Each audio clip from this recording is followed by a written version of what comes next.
Welcome to the NWAETC Project Echo. I'm Kent Underwood. I'd like to turn it over to our medical director, Dr. Brian Wood, to introduce our guest. Well, it's a pleasure to welcome Ben Atkinson to give the talk today. Ben is a registered dietitian and our nutrition expert in Madison Clinic, and I will turn it over to Ben. Thank you. So this is great. I appreciate the invite. And yeah, like Brian said, I've been working in Madison Clinic for about 5 years. Before that, I worked in a clinical research center here at the University of Washington doing DXA scans, designing clinical diet trials.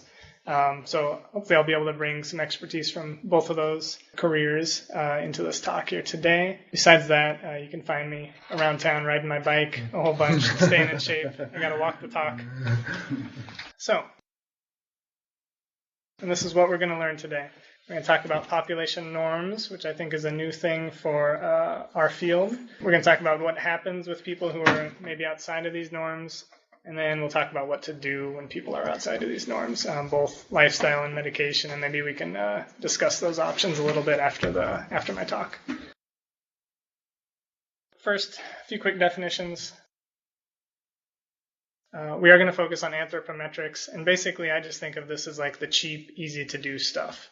A tape measure costs $1, stadiometer a little bit more, but the cheap, easy-to-do stuff that we can do in the clinic. Because I don't have anybody getting DEXAs or CTs or anything like that just because they got a big belly. We've also got BIA at our disposal, but that still can be cost prohibitive. That's bioelectrical impedance analysis, kind of a poor man's DEXA. But that's still running a couple $1,000 in your clinic and can be cost prohibitive. So what we're going to do, we're going to have a little case study that's going to kind of run throughout some of the data I'm going to show here. It's a guy I've been working with for the last couple of years, and I think he's just a really good example of what we all tend to see in the clinic. And he's basically the average Madison Clinic guy, mid-40s, white male. Was using some drugs before he got to see us. He's getting ready to start HIV medication. He wants to just be healthier in a number of ways. But the main thing is he does not want to look like he has HIV. He doesn't want to have any sunken cheeks. He still wants to have a nice butt. He wants to look good and feel good about himself. But he also wants to be healthy. So he wants to look a little bit like this guy, minus the martial arts skills. He wants to look good and feel good and be healthy. So I talked to him about his physical activity. He's not doing anything. His diet, he eats cereal. So I asked him a few little follow-up questions about that. He's eating Fruit Loops. Not the healthiest, but that's okay. I don't know. I usually put something else in my cereal, like bananas or something. So ask him what else he puts in it. He puts Oreos in it. He tops that up with some whipped cream, chocolate sauce, Skittles. I mean, it's getting ridiculous. So bottom line, physical activity and diet-wise, he's not quite doing the right stuff, but he wants to. He needs some help. So what we do, we start off, before he starts his HIV medication, we take some measurements of Mr. K here. Measure him up with his waist, arm, and calf. And these are super easy measurements for you guys to do in the clinic if you don't do them. So for waist, you're basically finding the highest point of your hip bone on the side here. Does the camera show me? Yeah. They can see me if I stand up and stuff? Yeah. Yeah, so we're looking right here. And that's where we're going to measure around. So it's super easy and a nice way to standardize where you're measuring these people. We measured Mr. K, but my question is, he doesn't want to look like he has HIV. How does he compare to his peers? So based on some information gathered from the AIDS Clinical Trials group, this is how he looks to people in his same age and sex categories. So he's quite a bit smaller, quite a bit skinnier in general. So he's concerned about this. This title shows waist circumference, and this just gives a little bit more detail about population norms for people in Mr. K's shoes, people not on HIV medication yet. But we can see for waist circumference in his age and sex group, he'd land right about here. So he's pretty small, well below the 25th percentile, at least in his waist, and same with his arm and his weight. This is new data that's available as of this summer, and I think this is kind of cool. We can tell people now how they compare to others. I think the next step will be, as we'll see further in this presentation, what this means, what it means for Mr. K to have a small or big waist.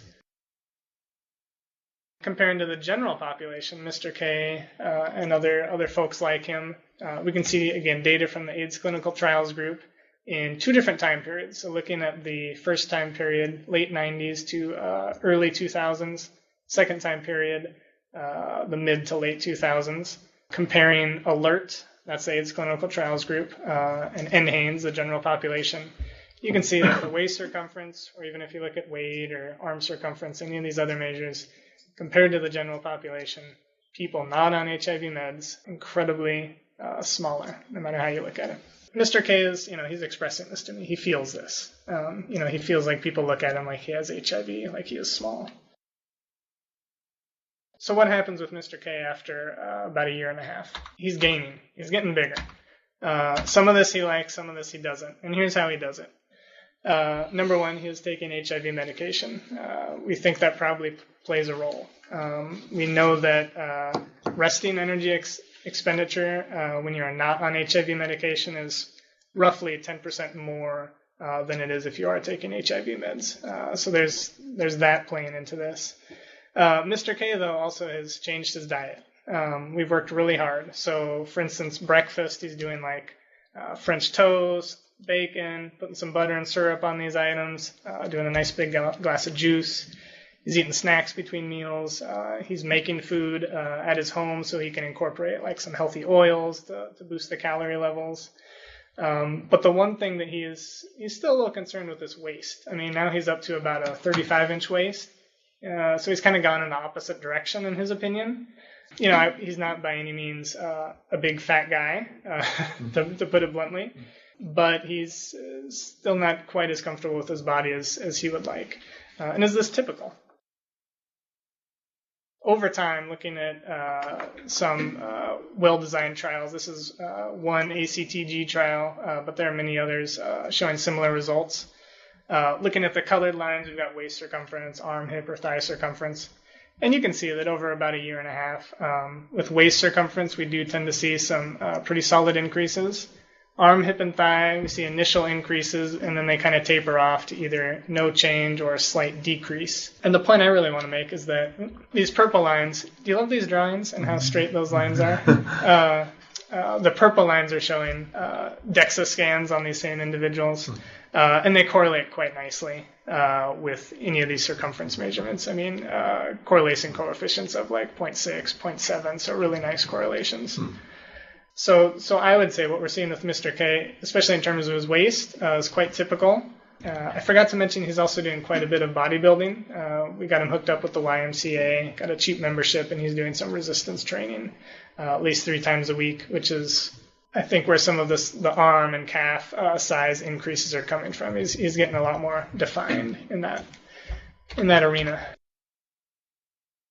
And I think the one interesting tidbit, we saw some graphs about how before people taking HIV medication compared to the general population, and they're quite smaller, any way you measure it. But I think an interesting tidbit that we see from the FRAM study with Dr. Carl Grunfeld there, after 5 years of follow-up, looking at some more detailed measures, so these are MRI scans looking at different body regions, we see that people do not catch up to any of that weight they may have lost before they came into clinical care, probably.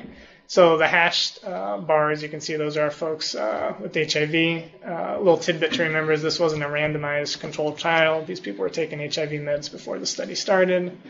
But those hashed bars do not catch up to the white-colored bars in most instances. And is this good or bad? I don't know. I think that's a good question to ask, and we're going to look at that. I think it's pretty clear in the general population, looking at some of the NHANES follow-up studies. I mean, these are studies where they have like 12, 14 years of follow-up. So looking at all-cause mortality, the red line is your arm circumference.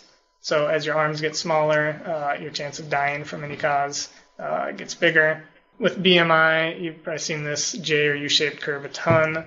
And I think there's kind of debate about where these BMI levels should land, but in general, if you're way underweight or way overweight, your chance of dying goes up. We're not going to talk about skin folds, but that's the other line.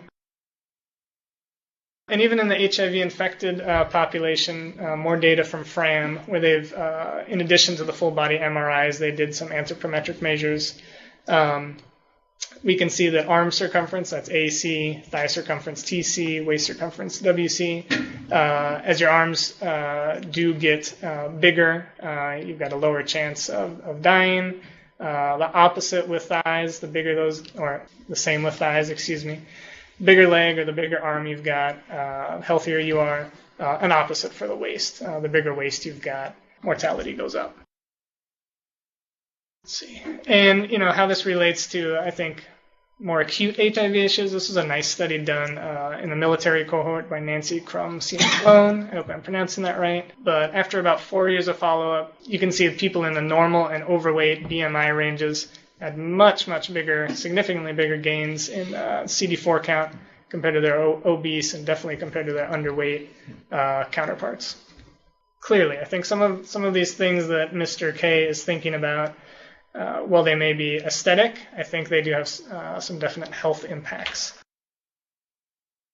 And we'll save this question until later, but I just wanted to show the amount of obesity that we are seeing in clinics and nationwide. Again, comparing to NHANES from some of these AIDS clinical trials, group trials. Yellow bar is NHANES, purple is before people start HIV meds, green is the people who are doing well on their HIV meds or virally suppressed. And we can see for males, more obesity. 18% is less than the general population, but that's still a pretty solid number of people that we're going to see in the clinic. A fifth of people are going to be obese.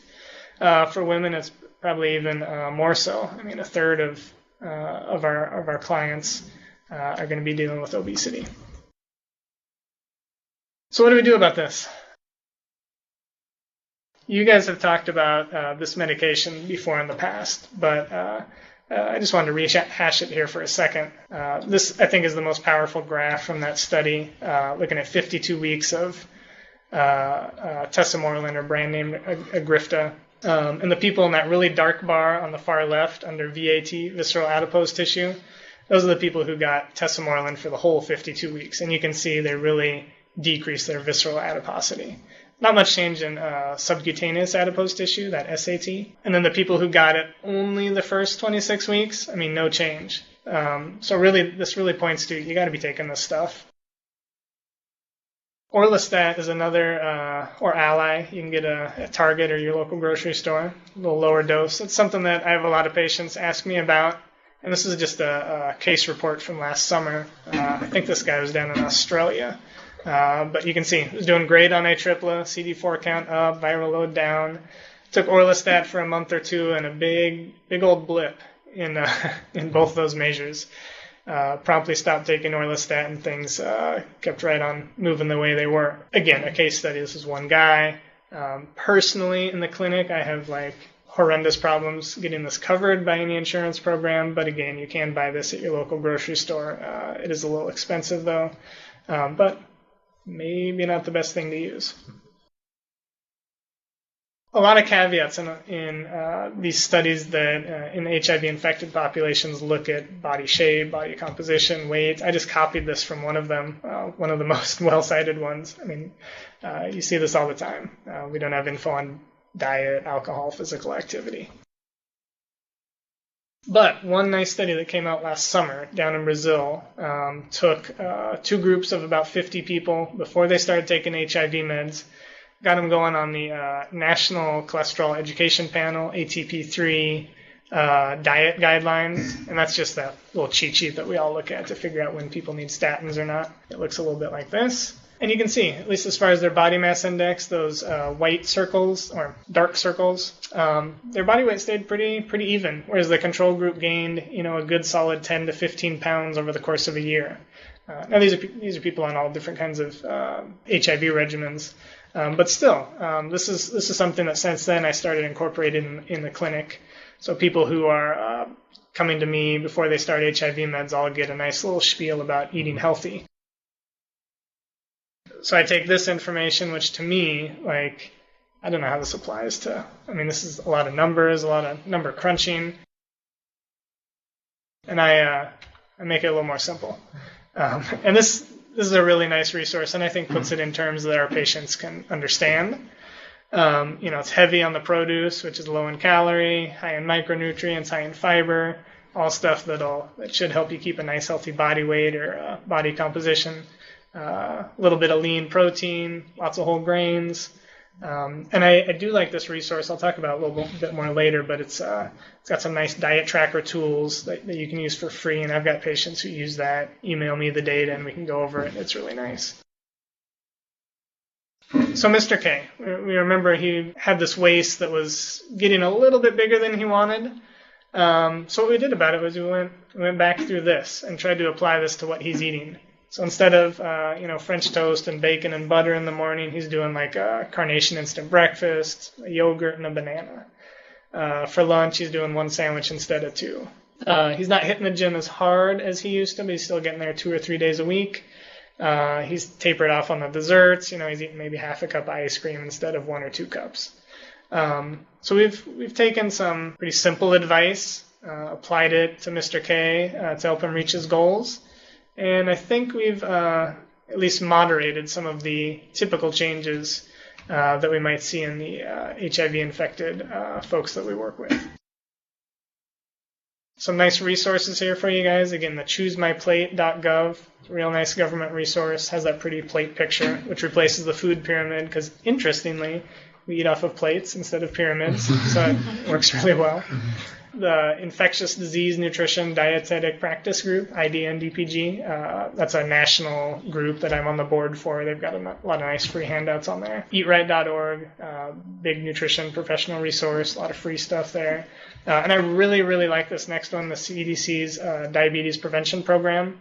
Remember, this is the trial that took people who are pre-diabetic, put them either on lifestyle modification, got them to lose a modest amount of weight, eat healthier, exercise more, and then compared that to people who took metformin, and the people in the lifestyle group were able to prevent diabetes much, much more. So really powerful stuff. And they've got some cool handouts that I use in the clinic all the time, and that you guys, because I know you're busy, really nice to just print off, hand to a patient, have them come back in a week or a month and do the next handout. It's a really nice resource. You've also got my email there. Thanks for having me.